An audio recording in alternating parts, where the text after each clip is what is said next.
We have with us today Neeraj Tewari, who is a veteran of the IT industry and is currently President, Infinite Computer Solutions.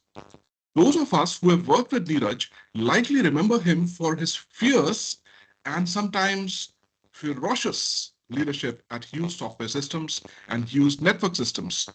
But today, let's start from the time when Neeraj sharpened his claws as a student. Neeraj, please tell our viewers which schools and colleges you attended. So my dad was with the government in India. He was in the public works department as a civil engineer. So we moved around every 3 years or so, but it was largely in the hills. So very good schools, all Jesuit Catholic schools. St. Joseph's, largely St. Joseph's in Nainital, Dehradun, Allahabad, and that's it. Yeah. So that was high school, and then I was fortunate enough to get into IIT Kanpur, did my undergrad there, went to Lehigh University, did my master's, went and joined the Robotics Institute at Carnegie Mellon, working under this very famous professor, Raj Reddy, who was the leading professor in robotics at that time. And I thought I'll finish my PhD from there. And 6 months later, I realized that, I was not smart enough to get a PhD. So I dropped out and started working. Yep. So that's the story. Okay, so with the studies out of the way, how did Hughes Network Systems HNS happen for you, and what led to your executive team role so early at Hughes Software Systems HSS, which was a subsidiary of HNS at that time in the 90s? So I applied for, when I graduated, options were, there's only a handful of companies that would hire students on visas. And I was on a visa at that point in time. So I applied to about 10 companies. I went through a long search of companies that would accept quote unquote foreign students. And I applied to about 9 or 10 maybe, and Hughes was one of them.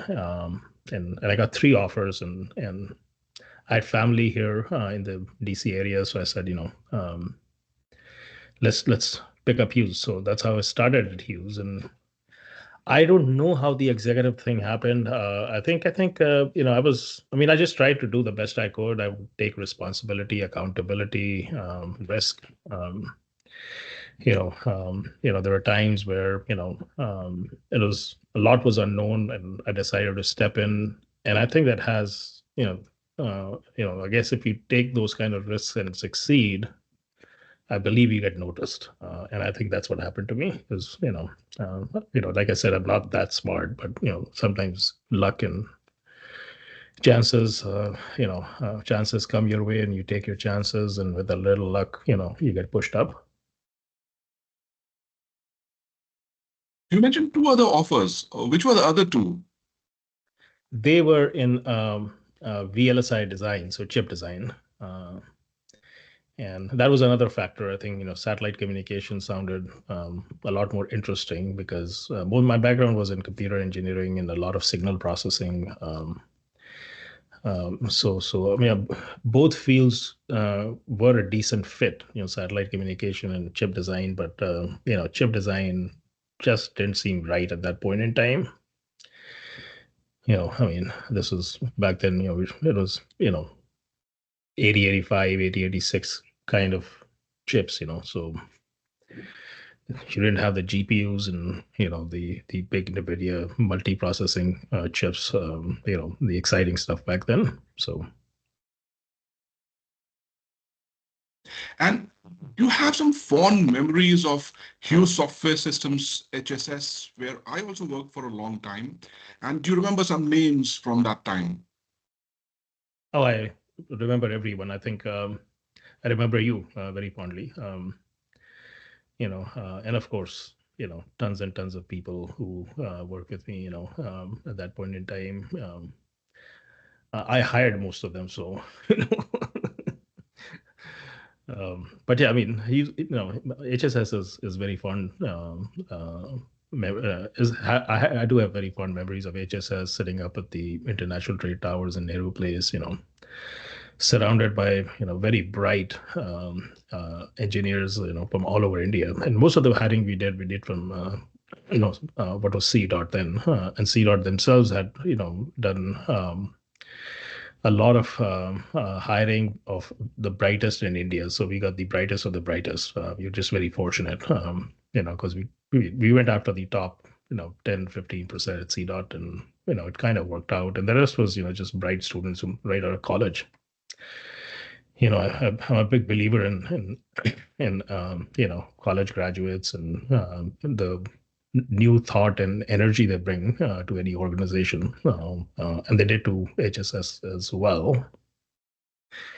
And it was very difficult at first because we didn't have a good communication structure at that point in time. You didn't have these big fiber 10 gig lines to connect internet and all that. I remember we started off on a dial-up link, and it was painful just getting the code base from US onto our servers in Delhi. So and simple things like getting PCs, because we were an export zone company, so everything was very tightly regulated by the government at that point in time. It still is, I guess, in SCZs and all. But just getting 200 PCs from the immigration from customs in at the Delhi Indira Gandhi Airport, load them onto a truck, and navigate the traffic rules in Delhi, where trucks were not allowed at certain times on certain routes, and the building that we were in didn't operate on those hours, so there was no happy point, where you could do everything end to end. So but simple things like that, were quite interesting, I think, because all of that was the first time for me. We'd like to give a shout out to some names. I'm sure everybody would be very proud to, listen to the name from you. I can, but that wouldn't be fair because there's so many good people, and I don't want to take only a few and not acknowledge the rest. So I'll actually acknowledge everybody in the years 91, 92, 93 who was part of that organization. And we were organized along the lines of the parent organization, right? So we had the telephony or station team, we had the enterprise communication team, we had the packet switching team, we had the cellular team, and they're all brilliant. I mean, my goodness, talking to these employees, was mind-boggling. Without taking names again, just going through,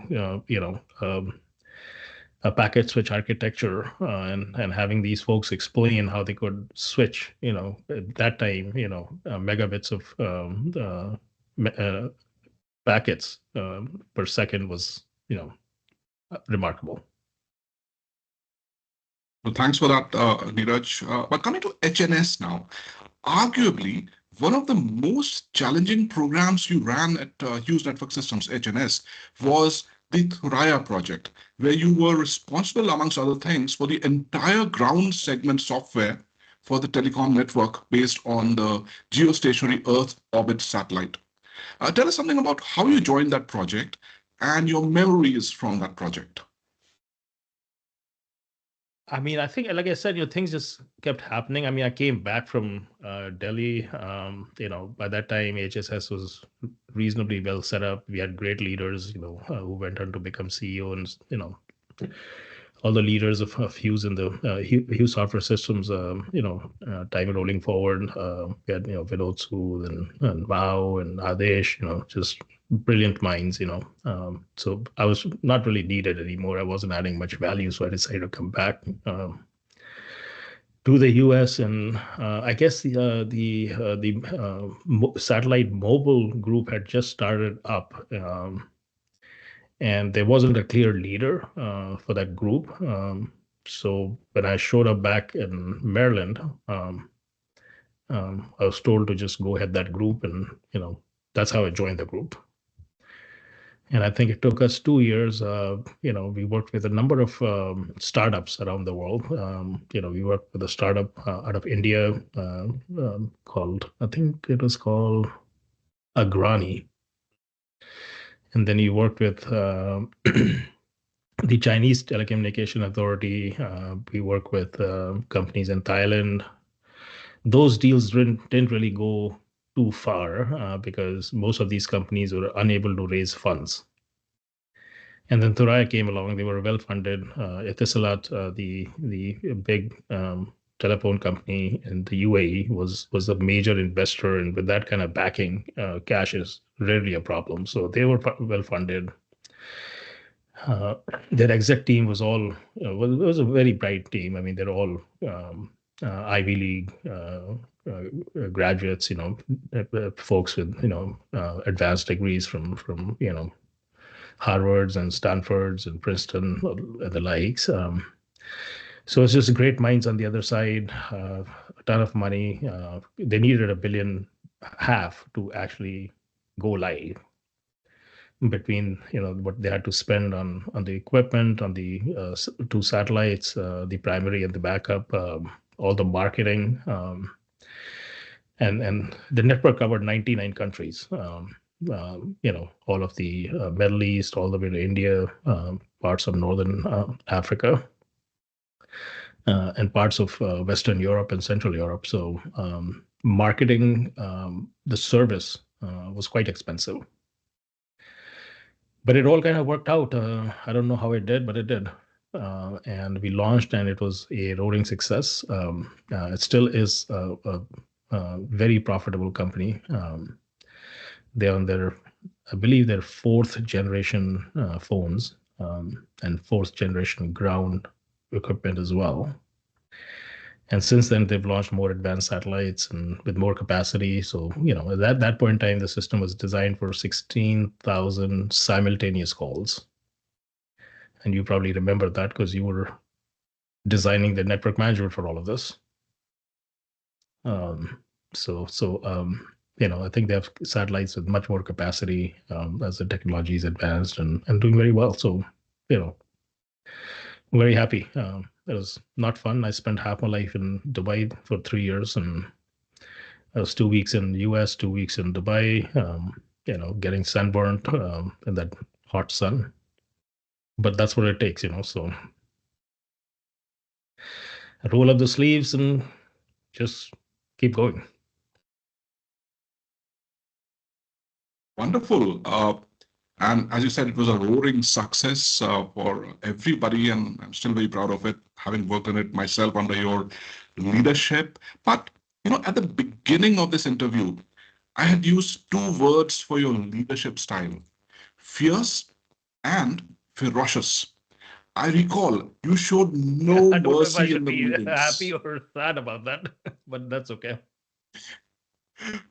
I was there to witness it, so I can vouch for that, that every word I'm saying is, under oath. So I recall you showed no mercy in the meetings. I have seen people almost break down to tears in the meetings with you. People were scared of you, but you got the job done. Now, tell me, Raj, was that a deliberate ploy which you are aware of, and you retain that style even now? Or have you, I dare say, mellowed down over the years? I mean, I don't know if it was deliberate. I am pretty much still the same way. I mean, yes. I mean, I take risks myself, and expect my team to be the same way, be aggressive, take chances, because it's very, you can always be comfortable and you'll get what you'll get, but I mean, this program, from a piece of paper to launch was 2.5 years. And that included 6 months of testing over the satellite post launch. So it was really a 2 year, cycle, and in 2 years to go from a piece of paper to a system this complex, and be able to test everything from, the radio side to the control connectivity side to voice, data, it's not easy. and so what do you do? I mean, and I see why you call it fierce and ferocious, because there's so many risks on the program that I would have multiple paths, not knowing what path will work and what path is right, because there's so much new stuff, uh, state of the art, things that had not been done in the world of tech back then. It was the first of its kind system, right? I mean, so when you have that many parallel threads, that many parallel teams, it just takes a lot of effort to push them through. And I mean, I guess I don't have the patience to sit and babysit every little path. And so I like to get in, push out, go to the next thing, and keep things moving on multiple fronts, so that whatever works we can piece together and put it together towards a larger goal. And I still do that. I mean, because you know I guess it's in my DNA, it's in my nature. And through this, what I also realize is, I mean, there are people who believe in taking chances and believe in succeeding, and you build with them, and along the way, I've had immensely large populations that I've the people that I still know, gone on to do very successful things, and just because they share that philosophy of taking risk and pushing things, to the break point.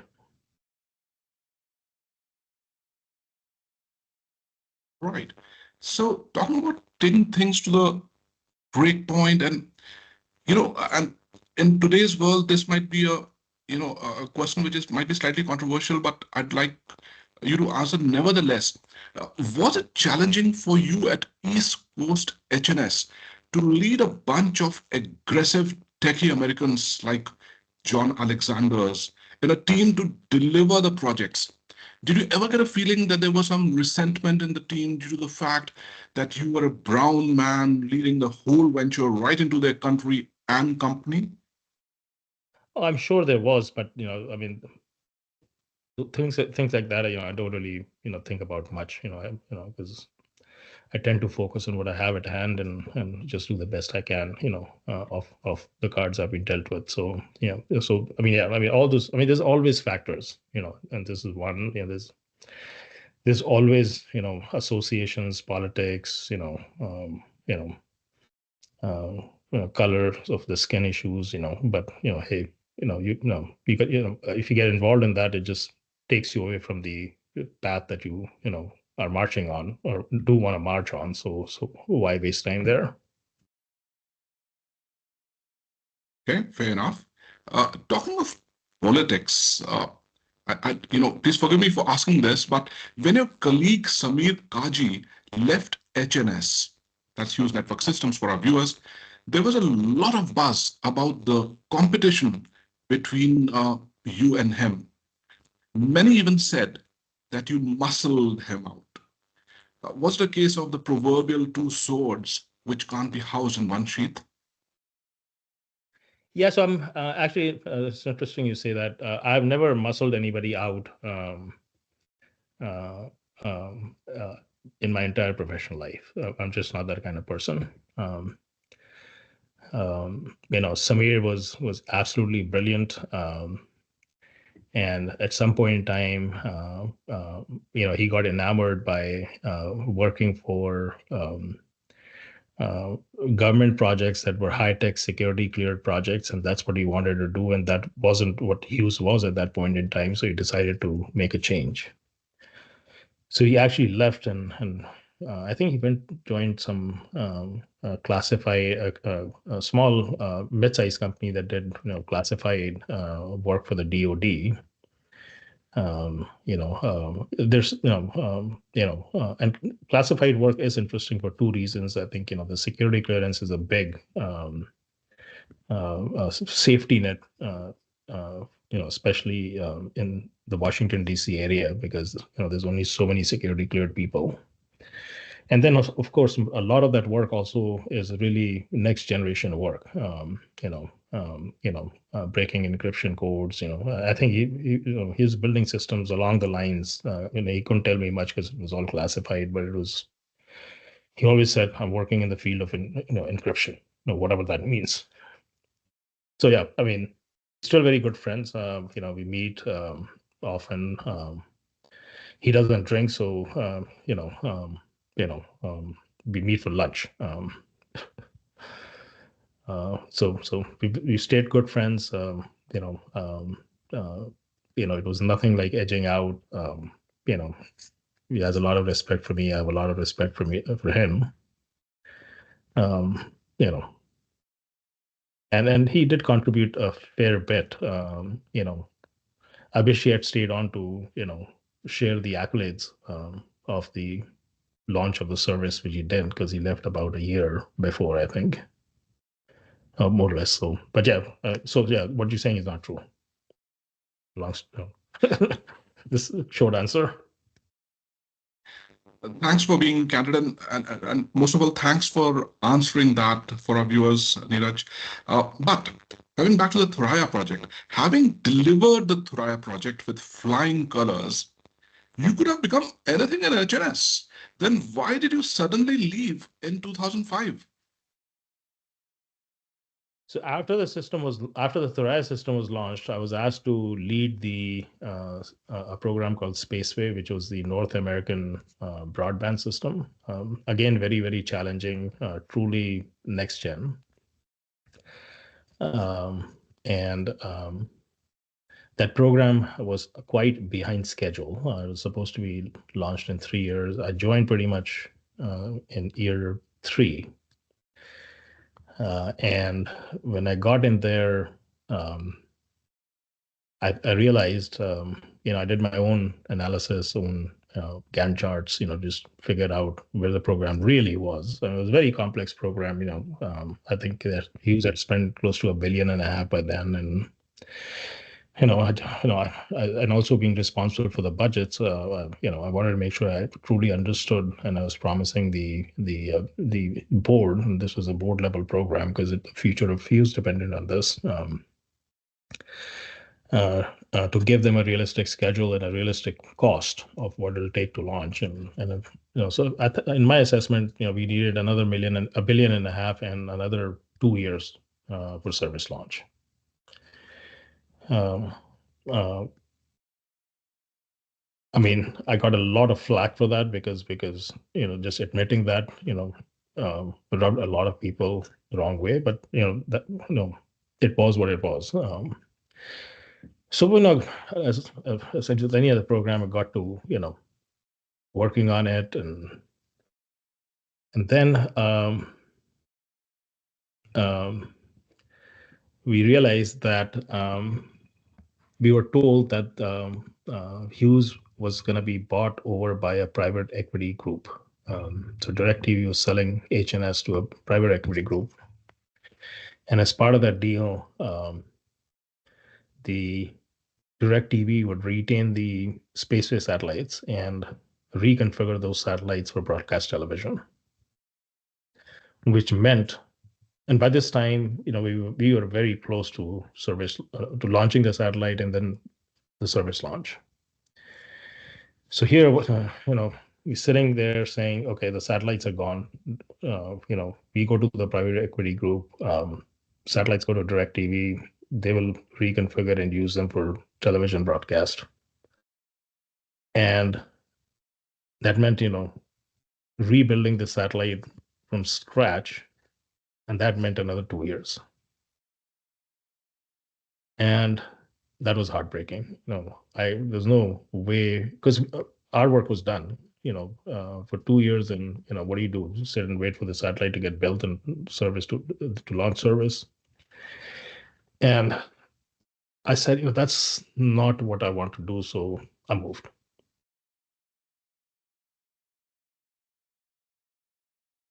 I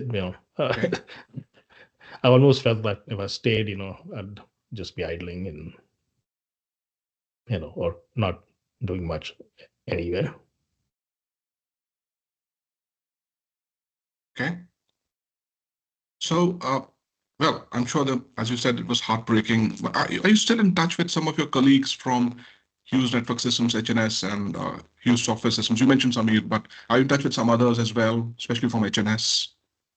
Yeah, I'm in touch with almost everybody I work with. All my colleagues, ex-bosses. I regularly see them at various events, parties. Occasionally for happy hour. So yeah, I mean, Okay. in general, I would like to stay in touch with people to the extent I can.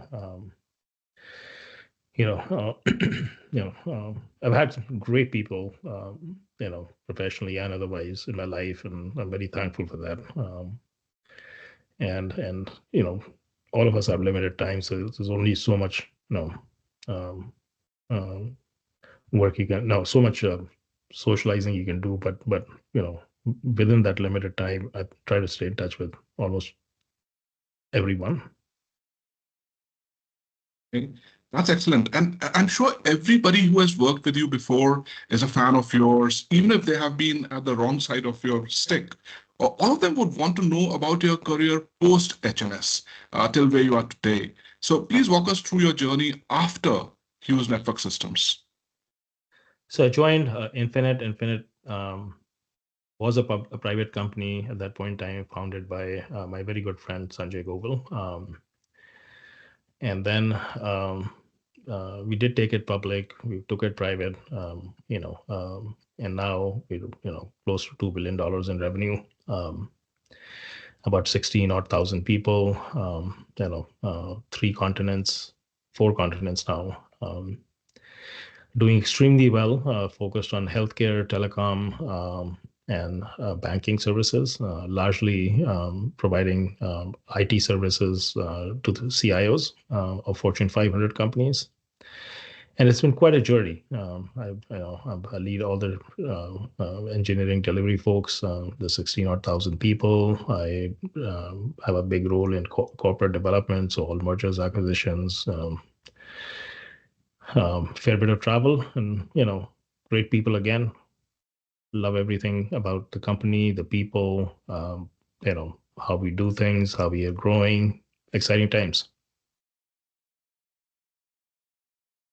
And do tell us some of your guiding principles which you have followed across such a long, successful career and which you have found have worked for you to become such a wonderful and successful leader. I mean, I guess the first thing that comes to mind is hire people, hire good people, hire people who are even perhaps smarter than you. Because it takes teams to do anything in today's world. The world is complex, especially the world of tech. The more ideas, the more thoughts you have, and the more you collaborate on those thoughts and ideas to get to the right one, the better you are going to be regarding against the competition. So my guiding principle has been hire good people, great people, people smarter than you. That's one. And the second thing is, regardless of what you're doing, it's the people who make things happen. So you got to take care of them.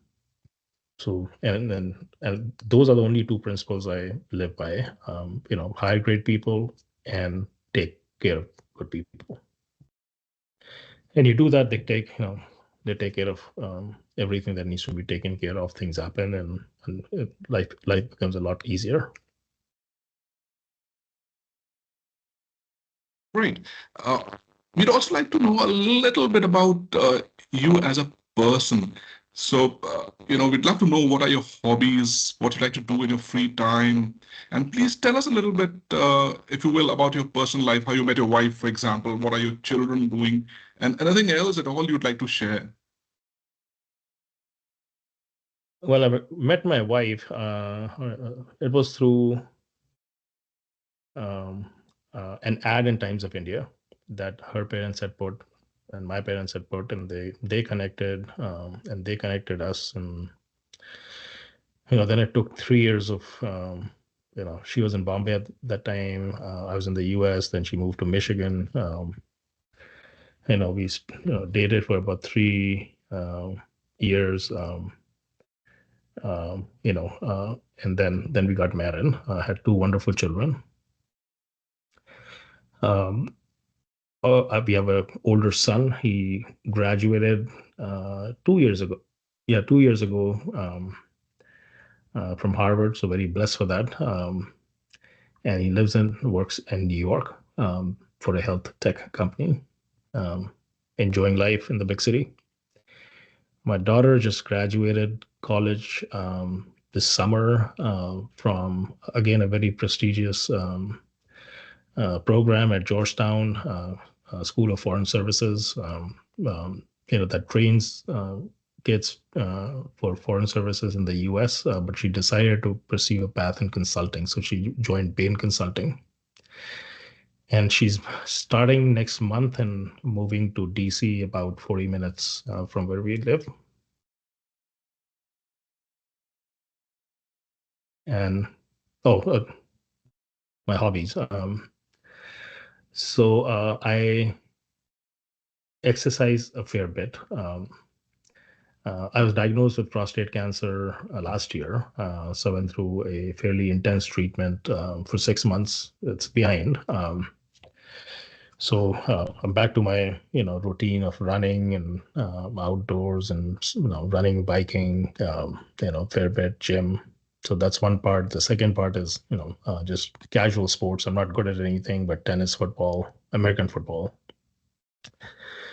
and and the little spare time reading and watching movies. Although watching movies has kind of gone away. I like to experience. I like seeing places. I travel a fair bit, both for business and personal. I like to experience cultures, imbibe various cultures around in the world, various religions, thoughts. History. I'm a big fan of history. I went to Italy 2 years ago, and I was in Florence, and they have this wonderful museum which captures 2,000 years of Italian history, both from a dynasty ruler's perspective, literary thought perspective, religion, and they blended that and they portray that history through paintings and books that they've collected in the museum. I spent an entire day there, just trying to imbibe it all. So it's those kinds of little things that are that I find interesting, and because it's again all about the people, just watching. I'm trying to understand how we are where we are today, and in different parts of the world, and in the process enjoying some fine food. Okay. I must ask, since you mentioned the dreaded word, are you doing fine and you are all right?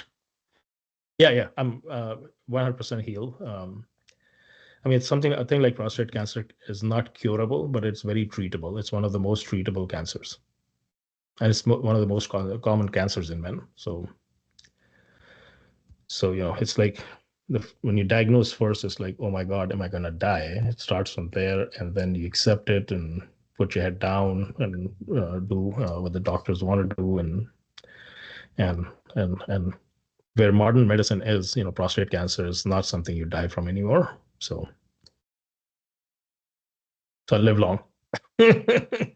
So wish you a long life and wish you a healthy life, and any plans to retire I'll tell you, eventually when you, my doctor said that, let me assure you that the cause of your death is not going to be prostate cancer. It's likely going to be heart failure, which is how people die, right?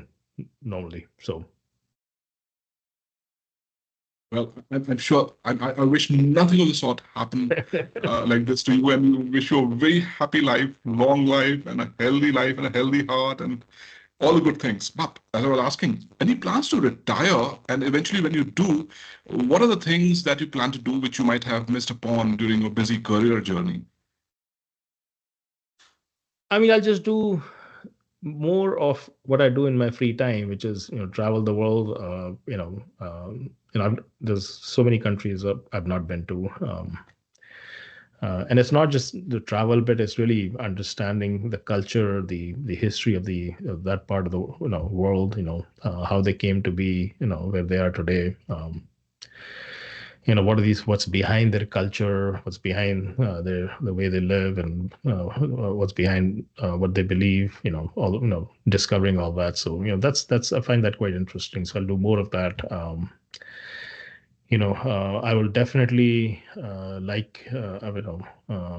to also continue investing in newer technologies, so that I find that exciting and a way to keep in touch with the next gen of both from a next gen from a people perspective as well as next gen from a tech perspective. So I'll continue to invest some, and I will also obviously expand the time I spend on coaching and training college graduates or kids in college, and helping them helping them to achieve what they want to achieve in life better and quicker. So I think those will be the key elements. I don't have any plans to retire just yet. I quite enjoy what I'm doing. I'm very much at peace with what I'm doing, and if and I don't think that will change at some point in time. Just if you're human beings, I think health will catch up, and you can't possibly lead the life I'm leading now, and and the day I feel or when I start feeling I'm there, then that'll be the time to stop. It was a pleasure and a privilege talking to you. Ladies and gentlemen, we have been talking to President Infinite Computer Solutions and an IT industry stalwart, Neeraj Tewari. Thank you, Prashant. It was indeed a pleasure. Lovely catching up again. And I don't think we've spoken since we spoke around the world of Thoraya. Yeah, so quite a pleasure. Tell me a little bit about yourself. What you're doing? Thanks for asking that, Neeraj. I worked in Hughes, started working in Hughes. I've come from BITS Pilani Computer Science, 1996 to 2018. I was in, Hughes, and which became Flextronics, which became Allison. And then when it was about to become Altron, or had become Altron, and now, of course, it's Capgemini. So in 2018, a company called True Minds, and he called me over there. So I joined very gladly over there, and I'm still hands-on coding and working in the area of 5G now. So it's wonderful. It was wonderful working in the OMC and operations and maintenance console in the NOC, as you mentioned. It was wonderful working over there under your leadership, and it was fun days in the lab, and the way you led the whole team. I still remember that. So thanks a lot for that. Yeah, no, wonderful. Good to hear. And you live in Gurgaon, correct? Yes, I live in Gurgaon in Sector 31, right across the highway. And if you come to India sometime, do come over for lunch, and it'll be great. Okay. Next time I'm in Gurgaon, I'll give you a call. Okay. All right, sir. Thank you very much for your time, and we'll catch up again soon. Thanks, Neeraj. Bye-bye for now. Bye.